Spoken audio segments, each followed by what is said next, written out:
Hi guys, I'm Mogu and you're watching Mogu and Friends. Today I'm gonna show you Cadet, the lawn riding mower. I had a problem with the steering wheel. It's loose. It's basically like rotating, and you can like turn it on. I watched some YouTube video, and at the beginning I thought this was the problem. And then I bought this thing, and then I checked inside. It's not the problem. The problem is this bad boy right here. As you can see, it was broken here, so I needed to buy a new piece of this. I just used my Cub Cadet.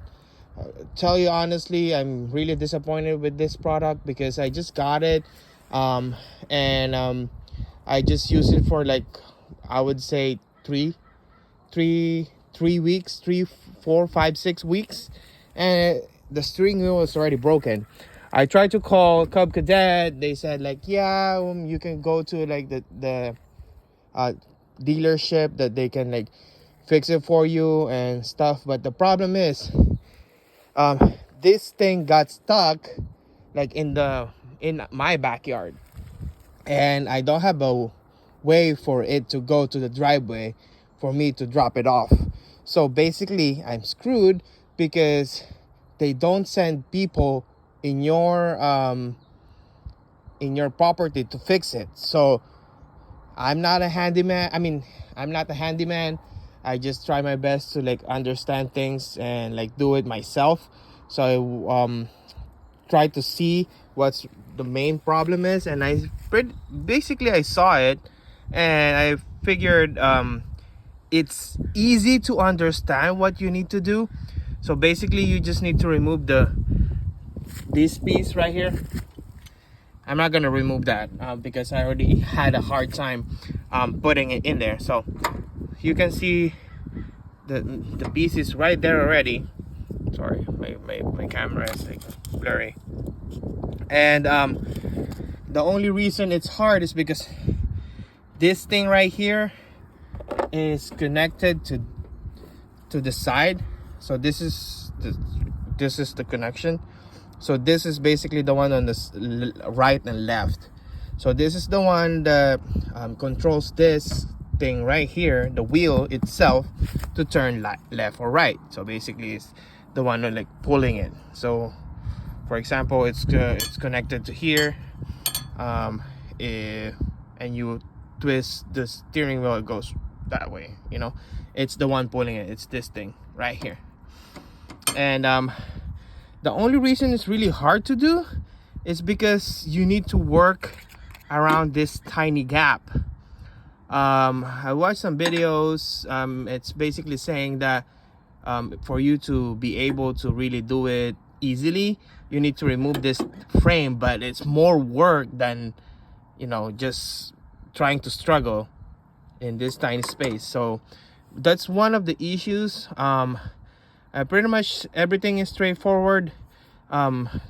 If you removed the steering wheel, you just basically put it back the way you removed it, and it should just go smoothly.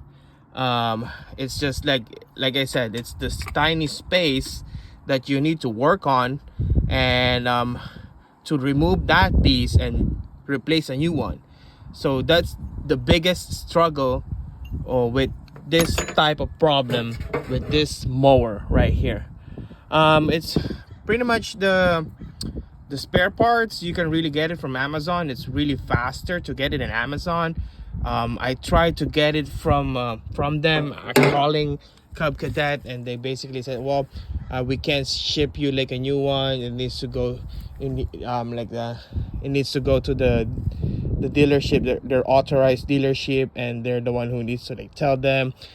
Even though I send them like pictures of what's broken and what's not, but to tell you honestly, if they can grab this thing, I would probably just switch it out with a different brand. But they basically also needs to charge me because you need to tow this thing from my property. Like I said, it's in the backyard, and there's no way for me to go around unless this is gonna get towed. And if I explained to them that it's the steering wheel, even though I can, like, push it or like whatever, I really can't maneuver it. So, and the towing company, like, obviously gonna cost me more money, so I rather do it myself. I hope you don't have this problem, but if you do, comment below and ask me anything that you need to ask. I will try my best to describe it as easy as possible in the description, but mainly, again, you just need to remove the steering wheel right here. You will see the connection, where it is and where to go and whatnot. It's really self-explanatory after you see it. If you're not a handyman like me, watch some more videos, but like I said, it's really straightforward. All right. And so just to give you a heads up, this piece goes towards here. So it will look, when you look at it, it will look like this. So it's, oops. It will look like that. Right there. And this piece in the bottom, you're gonna remove it from the bottom. So that's where the other, not problem, but like their difficulties will stand, because you need to squeeze towards that tight spot just to like remove the thing. So it's really really gonna be time consuming to just remove it, and then really time consuming to put it back. And like I said, it's a bit of a struggle, but it's really straightforward. It's just how you're gonna do it. Even though you lift this thing up, you're still gonna have the problem, because this mower right here, you can't really remove it. So you're still gonna work on this tight spot over here, just to put it back. So you're gonna really need the Allen wrench right here. And for the most part, if you don't have it, you really can't do it. There's no other way. You need to have like an Allen wrench, that's what it's called, and something to hold it, so that when there's like a 2 screws, you can hold the other part. All right, guys.